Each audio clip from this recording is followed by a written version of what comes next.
पहा नवीन एपिसोड्स एकदम add free.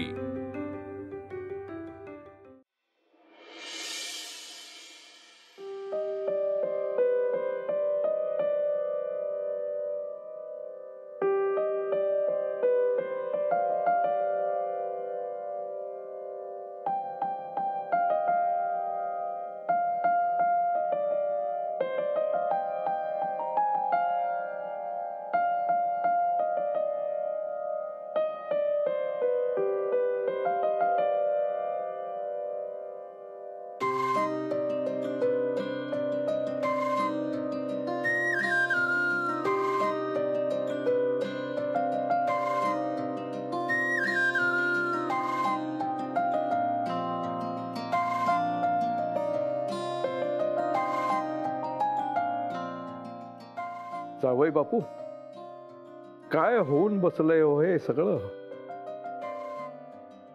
सौरभरावांना इतकं निराश बघवत नाही. जावई बापू, मी काय म्हणतो, तुम्ही जरा बोलता का त्यांच्याशी? आपले भाऊजी हळवे आहेत हे माहितीये ना त्यांना. हा, मग मी अनामिकांनी दुखवण्याआधी विचार करायला नको? वल्ली, काय वल्ली? थांब ना जरा.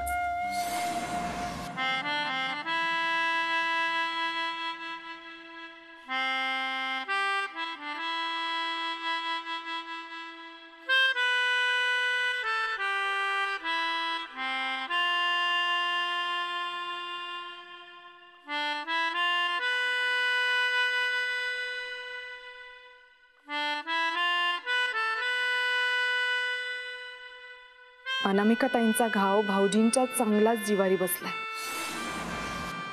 त्यांनी अचानक पलटी का मारली? नाही वल्ली, हे शोधून काढायलाच हवं.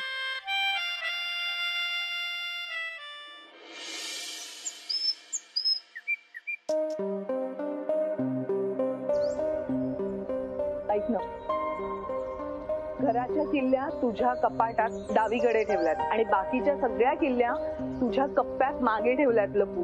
हा, आकाश इथे येतोय तोपर्यंत किल्ल्या खाली नको ठेवायला.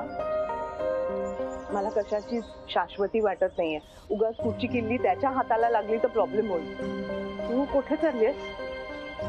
पटकन ऑफिसला जाऊन येते. गेलंच पाहिजे का? नाही म्हणजे मला भीती वाटते ग एकटीला घरात थांबायची. प्लीज घाबरू नकोस, मी पटकन जाऊन येते. ऑफिस मध्ये जाते, सगळ्या गाशा गुंडाळते. अगं नाही, मला ना हे सतत सौरभच्या समोर जाणं शक्य नाहीये ग. आणि शिवाय त्यालाही त्रास नको. अगं पण असं चालू असलेलं काम कसं सोडता येईल? हे बघ, आता ना आई त्याचा विचार नको करायला. त्यांना मी दुसरं कोणीतरी शोधून देते, त्यांचं सगळं व्यवस्थित होईल. पण सौरभला हे रोज रोज जाऊन फेस करणं आता मला शक्य नाहीये. काय होऊन बसलंय ग हे सगळं? हे बघ आई, तू जास्त विचार नको करू, तुला जास्त त्रास होईल ना. एक लक्षात घे, आकाशचं सतत इथे येणं, त्याचे हे विकृत प्रकार, हे सगळे थांबायला हवेत. हे सगळं कधीपर्यंत सहन करणार ग आपण? कसं थांबवणार? सिंपल आहे आई, आपण मदत घ्यायची, कायद्याची, वकिलांची. तुला आठवतं ना, आकाशला घराबाहेर काढलं तेव्हा आपण हेच सगळं केलं होतं. आपण पुरावे गोळा केले होते त्याच्या विरुद्ध. विसरलीस तू? आठवतं ना तुला सगळं? सगळं आठवतंय. केले तेच प्रयत्न आपण, पण नाही झालं ना काम ते पूर्ण. आणि आज तुझ्या हातात घटस्फोटाचा कागद नाहीये, ते तर सत्य आहे ना? हो, आहे खरं. अगं पण राधा पोटात असताना, ती तान्ही असताना कोर्टाच्या वाऱ्या कशी करणार होते मी? त्यावेळेला माझी प्रायोरिटी एकच होती, राधाला छान वाढवणं, तुझी काळजी घेणं, तुला, मला आणि राधाला आकाशपासून सुरक्षित ठेवणं. शिवाय मला कधीच वाटलं नव्हतं की मी दुसरं लग्न करेन, त्यामुळे घटस्फोट मिळायलाच हवा असंही कधी वाटलं नाही. 20 वर्षापूर्वी माझ्या आयुष्यातून गेलेला नवरा पुन्हा माझ्या आयुष्यात येऊन असा मला वेठीस धरेल हे कधीच वाटलं नव्हतं मला. असो, तू घाबरू नको. योग्य तो निर्णय घे. आणि आई, आपण काही चुकीचं केलेलं नाहीये, त्यामुळे आपण का घाबरायचं? त्यावेळी केवढी नाटकं केली ना त्यांनी कोर्टात. बापरे. अगं तुला घटस्फोट मिळू नये म्हणून कसा वेळ काढत होता तो. ते सगळं वेळेत झालं असताना तर तोच कागद त्याच्या तोंडावर फेकून बाहेर काढला असता त्याला घराच्या. हे इतकं सोपं नाही आई. शेवटी आई आहेस तू त्याची. तुझ्या निमित्तानं का होईना तो या घरात शिरणार आणि आपल्याला त्रास देणार. आकाशला तोंड देण्यावाचून आपल्याला पर्याय नाहीये. अनु, मी हे घर सोडून गेले तर तू जिथं जाशील तिथे मीही येणार आणि राधा येईल. आई हे बघ, आपण तिघी एक टीम आहोत की नाही. आपण एकी सोडायची नाही. आता जे होईल ते तिघी जाऊ. अगं हो, कालच्या सगळ्या प्रकारात तुला सांगायचं राहिलं. राधानं नीलच्या खोलीवर गेली राहायला आणि नील त्याच्या काहीतरी चुलत का मावस बहिणीकडे गेलाय राहायला. हो, नीलनं कळवलं मला. बापाबद्दल चांगलं कधी ऐकलंच नाही ग तिने. आणि आता हे त्याचं असं टोकाचं वागणं तिने पाहिलं तर काय होईल ग तिचं.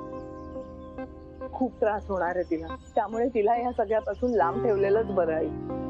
पण असं किती दिवस लपवणार आपण ते माहित नाही, पण आई, राधाला धक्का बसेल या सगळ्यांनी. मला वाटतं एकदा धक्का बसलेलाच बरा. सगळे प्रश्न सुटतील. कळू देता तिला आईनी काय काय सोचलंय ते. नाही, तरीही नको आई, तिला नाही सहन होणार. अगं आता का त्याची प्रतिमा जपतेस. राधा कसं त्याच्याबद्दल तिरस्कार वाटायला लागला तर ते त्याचंच कर्म असणार आहे ना. अगं, त्याची प्रतिमा जपत नाहीये, राधाचं मन जपतेय. कुठल्या मुलीला सहन होईल की आपला बाप असा आहे. वडिलांशिवाय वाढली आहे राधा. लहानपणापासून तिला ही सल होती. या मुलीचा बाबा हे करतो, त्या मुलीचा बाबा तो करतो, हिचा बाबा असा आहे आणि राधाला बाबाच नाही. या गोष्टीतून कशी बशी सावरली आहे तू. सतत आईचं ऐकायचं, आई सांगेल ते करायचं. हे सगळं बॅलन्स करायला बाबाच नाही. आईचं स्वतंत्र असणं, ह्या वयात प्रेमात पडणं, लग्न करण्याचा निर्णय घेणं, हे सगळं कसं बसं मॅनेज केलंय तिनं. आता तरी तिला आणखी त्रास व्हायला नको व्हायची. एरवी कशी दाखवत असतेस ग अनु, कशी धीट आहे म्हणून. किती हळवी आहेस पण तू. आई यांनी काय करू. बरोबर आहे ग, पण पुन्हा एकदा तो कणखरपणा आण तरच निभाव लागेल या हैवानासमोर. तेव्हा बिनधास्त होते ग मी. शिवाय राधा माझ्या पोटात होती, त्यामुळे तो मला काहीच करू शकत नव्हता. आता मात्र मी राधाला गमावण्याचा विचारही करू शकत नाही. आणि सौरभ, त्याला तर मी गमावलेलंच आहे, पण आता त्यानं सुरक्षित राहावं एवढीच इच्छा आहे. आता त्याला माझ्यामुळे आणखी त्रास नको व्हायला. तू सौरभची मदत घेतेस का. ते बघ, त्याला विश्वासात घेतलंस ना तर तो घेईल का समजून. नक्कीच घेईल, याबाबत शंकाच नाही. पण आई, सौरभनी हे सगळं का निस्तरावं. आकाशशी लग्न करण्याचा निर्णय माझा होता, त्याला घराबाहेर काढण्याचा निर्णय माझा होता. मग त्याचे परिणामही मलाच भोगायला हवे.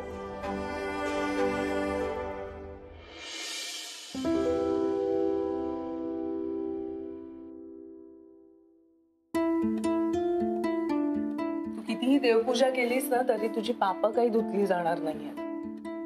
कोण कोणाला बोलतंय बघा. एक नवरा असताना दुसऱ्याच्या प्रेमात पडलीये, वर आईलाच उलट बोला. एक नवरा? कुठला नवरा? कुठे होता तो? मला तर नाही दिसला ग कधी. दिसला असता, तू हाकलून घातला नसतास तर. स्वतःच्या कर्माने स्वतःचं वाटोळं करून घेतलेस तू. आणि तू आकाशला इथं बोलवून केलंस ते काय आहे? ते वाटोळं नाहीये. आई, लग्न लावून दिल्यावर एकदा तरी बघायला आली होतीस का ग मला? लग्न लावून दिलंस आणि निघून गेलीस गावी. एकदा तरी कुरबुर करत आले होते का तुझ्याकडे? कारण मला माहिती होतं मी आले तर तू काय सांगणार मला. ही पूजा कर, ती पूजा कर, नाहीतर त्याची सेवा कर. या पलीकडे जाऊन काय सांगणार होतीस तू? मग तेच बरोबर आहे. जाऊ दे का अनु, कशाला उगीच वाद घालतेस त्यांच्याशी? काय उपयोग आहे का? अगं मी आई म्हणते ना हिला. इतक्या सहज संबंध तोडून सुद्धा टाकता येत नाहीत मला. बघितलंस, या तुझ्या सासूला हेच हवंय. आपलं नातं अधिक फाटावं, आपल्यात अधिक भांडणं लावावीत, यासाठीच प्रयत्न करतायत त्या. प्रयत्न कशाला करायला हवेत? तुम्हीच सगळं सोपं करून ठेवताय की. खरंच मला ना कधी कधी शंका येते, खरंच आहेस का ग तू माझी आई? अनामिका, मला ना हे सगळे डिस्कशन्स करायला वेळ नाही आहे. मी निघते. हं, येते मी.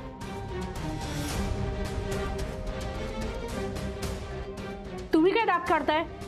मोठ्या कौतुकाने जावयाला बोलवून घेतलं. हं? अनुच्या आयुष्यात आग लावलीत.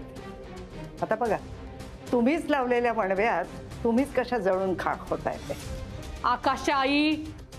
वाय, आकाशची आई आहे मी. नाईलाज आहे ना माझा त्याला, पण त्याच्यामुळे मी सगळ्यात जास्त त्याला ओळखते, हो की नाही? त्याच्यामुळे तुमचं भविष्य काय आहे ते स्पष्ट दिसतंय मला.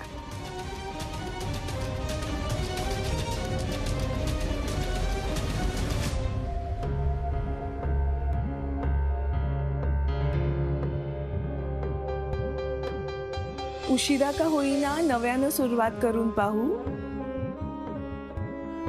पटवर्धनांच्या वाड्यात पाऊल ठेवते, पुष्पवल्लीची होणारी जाऊ.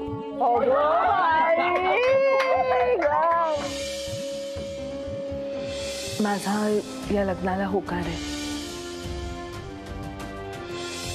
सौरभ आणि मी एकमेकांसाठी बनलेलो नाहीये. येऊ का मावशी? हा, या या. काल म्हणे फार गोंधळ होता तुमच्याकडे.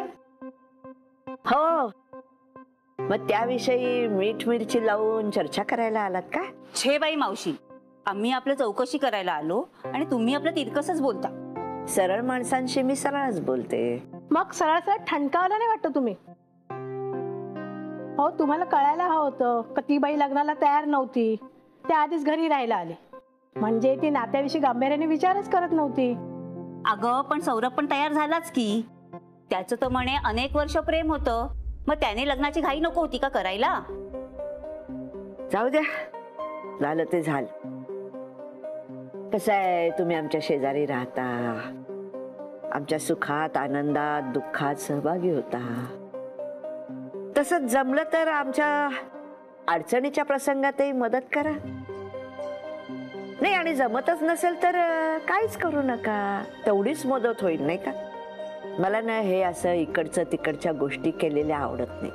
तुम्हाला नसेल आवडत तर राहिलं, पण एक लक्षात ठेवा मावशी, ती काल आली आणि आज गेली सुद्धा. तिच्या नादी लागून आमच्यासारख्या सख्या शेजाऱ्यांना दूर नका हो लोटू. आम्ही कायमच्या इथेच असणार आहोत. जाऊ दे ग, ज्याचं करावं भलं तोंड तो माझच खरं. चल.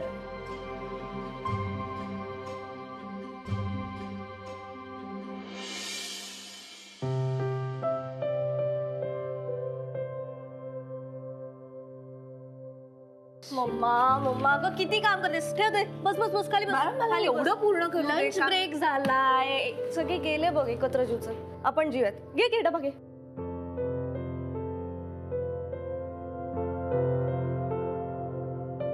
आलेस? तू येतेस ना? हो, आले आले.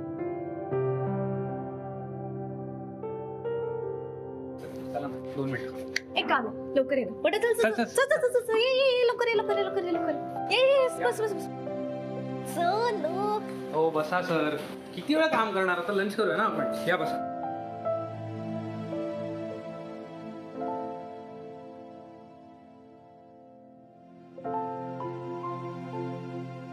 मी जरा तिकडे जाऊन बसते, सगळे बसलेत ना ऑफिसचे त्यांच्या.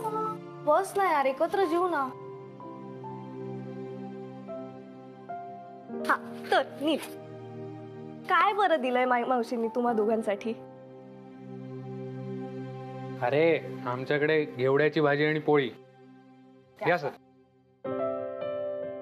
तुमच्याकडे काय आहे? आमच्याकडे आहे सात्विक भेंडीची भाजी. वा वा. मी आले जरा त्यांच्या बरोबर. काय झालं मम्मा? ऑफिसचा स्टाफ सगळा तिथे बसला, मी त्यांच्या बरोबर जेवते. पण आमच्या बरोबर नाही का जेवायचं तुला? हो ना मॅम, थांबा ना, बसा ना इथे जेवायला. आपण छान गप्पा मारू, जेवू. तुमच्यात काही प्रॉब्लेम असतील तर ते पण तुम्ही म्हणजे असतील तर नाही, आहेच ते डिस्कस करा आणि सॉल्व्ह करा लगेच.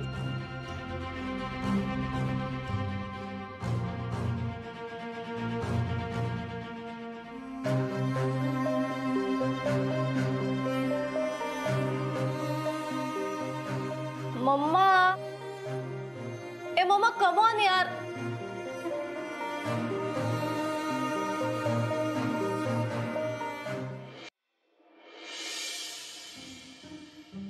अरे मर एक बुक्का दे त्याला. थोबाड थोबाड थोबाड थोबाडीत. वल्ले स्वयंपाक खोलीत आहेस का? अगं अगं अगं अगं मला मदतीला बोलवायचंच तरी. सगळी कामं दोघींना करायची सवय लागली असेल ना. जाऊ दे ना माई मावशी, आता जायचा माणूस तर जाणारच नाही का. आता त्यांनी आपली पर्वा नाही केली तर मग आपण कशाला करायची हो.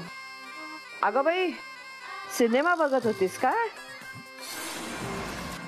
हो, ते आता आपल्याला घरकामातनं थोडी वेळ मिळतो माई मावशी, म्हणून आपलं काम करता करता सिनेमा बघावा असं म्हणलं, म्हणून बघत होते.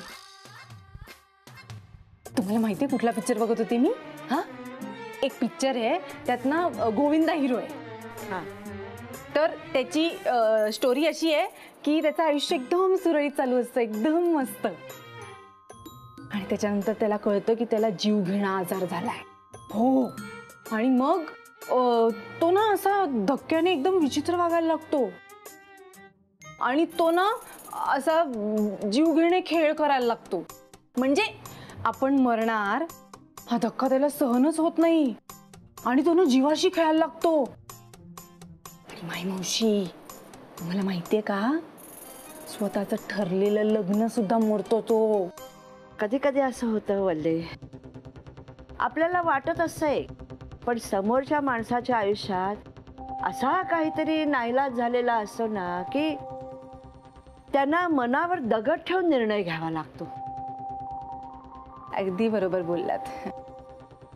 अनामिकाच्या बाबतीतही असंच झालं असेल का ग? माई मावशी, त्या अनामिका ताईंनी तुमचा अपमान केला, भाऊजींचा अपमान केला. विसरलात तुम्ही? अशा वागण्याला कसं आलाय नाईलाज? खरंय तुझं, असं वागायची काहीच गरज नव्हती. बरोबर आहे. जाऊ दे, तुझ्या राळ घेतला, घर पाडायला माणसं बोलवली, ती ना घर बांधून ठेवणारी नव्हतीच. बरोबर बोललात माई मावशी. म्हणजे तुम्हाला वाईट वाटणार नसेल तर एक सांगू का, घर फोडी होती ती बाई, घर फोडी. हो, अगदी खरं आहे तुझं. जाऊ द्या, माझ्या पोराच्या मागची पिढा गेली म्हणायचं आणि सोडून द्यायचं. पण माई मावशी, एक विचारू? आता समजा अनामिकाताई परत घरी आल्या, त्यांनी तुमची माफी मागितली, भाऊजींचे पाय धरले, तर हे एवढं सगळं प्रकरण विसरून तुम्ही त्यांना माफ कराल? मी तिला या आयुष्यात माफ करणार नाही. हा, पण या गोविंदासारखं तिचा खरंच जर काही नाईलाज झाला असेल ना तर तिला एक संधी द्यायला हवी. हा, पण तो नाईलाज तसा असेल तरच, नाहीतर मी तिला दारात सुद्धा उभी करायची नाही.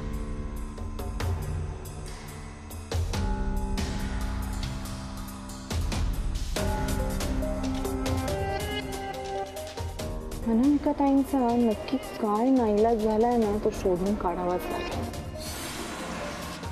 काय मोठा डोंगर कोसळलाय, एवढी कच खाल्ली त्यांनी.